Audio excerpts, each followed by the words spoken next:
खालिंदुवार block committee UPPL लाइमोन गांखंनि बानजायनायाव रंजालि बैसागु हाबाफारि खुंदों। दिनै उदालगुरि जिल्ला BTC बियाबनि 34 नं खालिंदुवार बियाबनि सिङाव थानाय टंला बरदलै भवनाव सानसेनि गाबगोनां हाबाफारिनि गेजेरजों खालिंदुवार ब्लक कमिटि UPPL लाइमोन गांखंनि बानजायनायाव बियाबनि सिङाव थानाय गोबां हारि माहारिफोरनि खौसेथि अनलायनाय जौगानाय आरो राजखान्थियारि फारागथिखौ नेवसिनानै गिबि खेबनि थाखाय गेवलां रंजालि बैसागु हाबाफारि लानाय जादों। लोगोसे मख'नो गोनांदि बे गेवलां रंजालि बैसागु फोरबो फालिथायनि गेजेरजों बियाबनि सिङाव थानाय गोबां हारि माहारिफोरनि दोरोङारि मोसानाय आरो दामनाय देनाय मेथाइ रोजाबनाय बायदि हाबाफारिखौ दिनै बे रंजाथाइ सानाव नुनो मोनबावनाय जादों।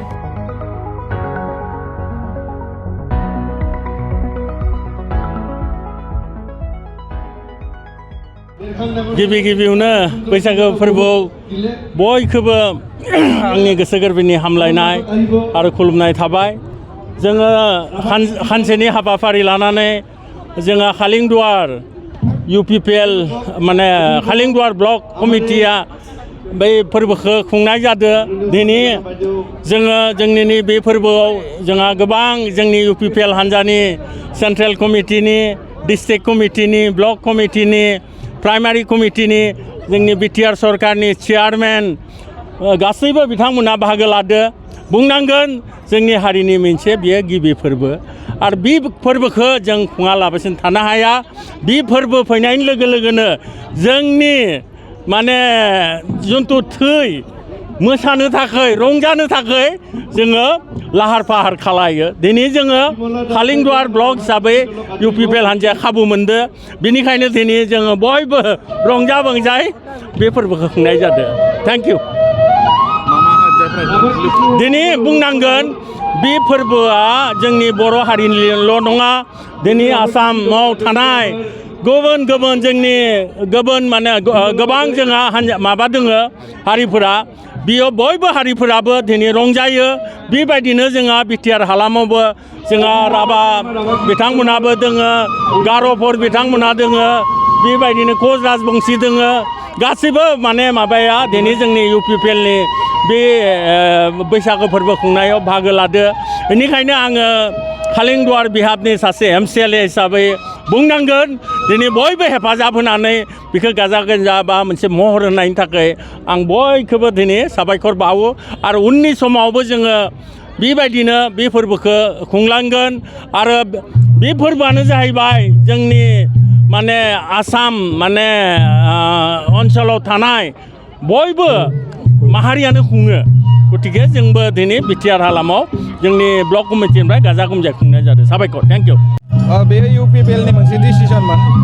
इउथ उइंखौ जों मोनफ्रोमबो ब्लक कमिटियाव आरो बैसागोखौ फालिनो थाखाय बुंहरनाय जादों आरो बे हिसाबै बेवहाय खालामदों। बे खामानिया आंनि नङामोन, गबिन्द बसुमतारी बिथाङा फैनो गोनांमोन डिपुटि चिफआ। बे खामानिखौ आं मावनानै होदों। आरो बैसागोआ जाबाय जोंनि मोनसे माहारियारि फेस्टिभेल आरो माहारियारि फेस्टिभेलखौ जोङो बे जायगायाव थानाय हिसाबै बेवहाय हारिमुनिफ्राय लाजेननानै हारिमुवानो जोंनि सिनायथि आरो हारिमुखौ बासायना लाखिनाया जोंनि कर्तब्य।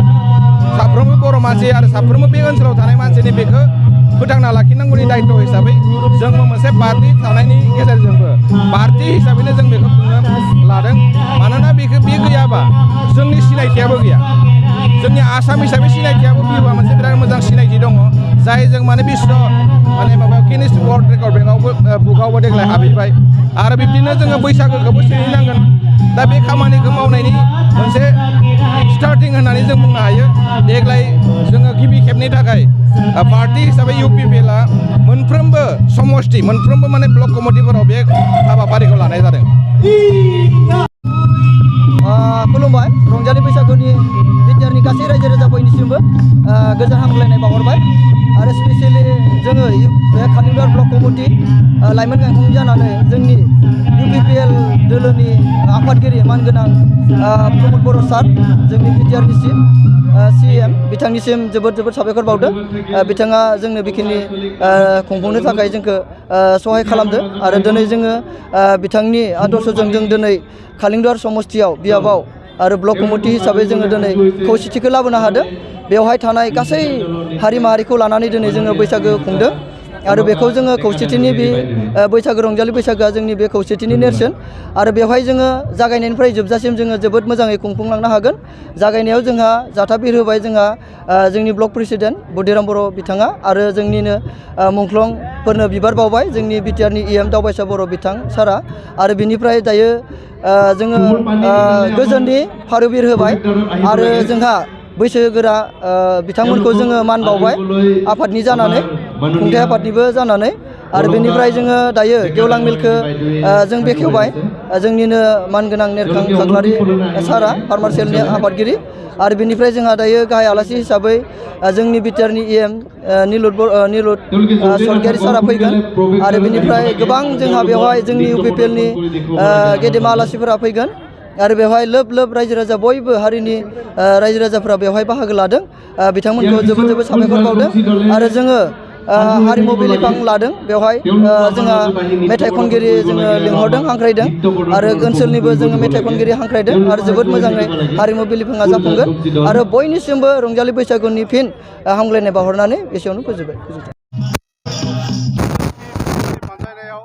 सानसेनि हाबाफारि लानानै सिबियारि जों बिथांमोनखौ लिंनानै 50निबो बांसिन सुबुंखौ जों लिंनानै जों लाइमोनफोरा जों बिथांमोनखौ मान बावदों आरो बिथांमोनखौ जों मान बावनो मोननानै जोंनि समाजनि गेजेराव गोदोरा उन्दैखौ अननाय उन्दैया गोदोरखौ अननाय जों बे बार्ताखौ जोङो दिनैनि तारिखआव जों होनो हादों जों बेखौनो दिनै जों जोबोद गोजोननाय मोनदों आरो खालेंदुवार इउथ कमिटिनि बानजायनायाव जोङो सानसेनि हाबाफारि लानायनि गेजेरजोंनो जोंनि मोनासिमलागै दिनै जोंनि प्रग्रामा जागोन जोंहा मोनावबो कालचार नाइट दङ जों बेबायदिनो सानसेनि हाबाफारि लानानै जों गाजा गोमजायै दिनै जों हाबाफारिखौ माने खुंफुंनो जों हादों आरो बे हाबाफारियावहाय जोंनि ओनसोलनि जिखिनि रायजोफोर दङ बा हारि माहारिनि रायजोफोर दङ बेवहाय बर'आनो जा राभायानो जा एसामिसानो जा बेंगलियानो जा बा जोंनि राजबंसि बिदा फंबायानो जा बिथांमोना फैनानै दिनैनि हाबाफारियाव बाहागो लादों आरो जों खोब गोजोननाय मोनदों गोजोननाय मोननाया बेनो जे बिटिआर ओनसोलाव जे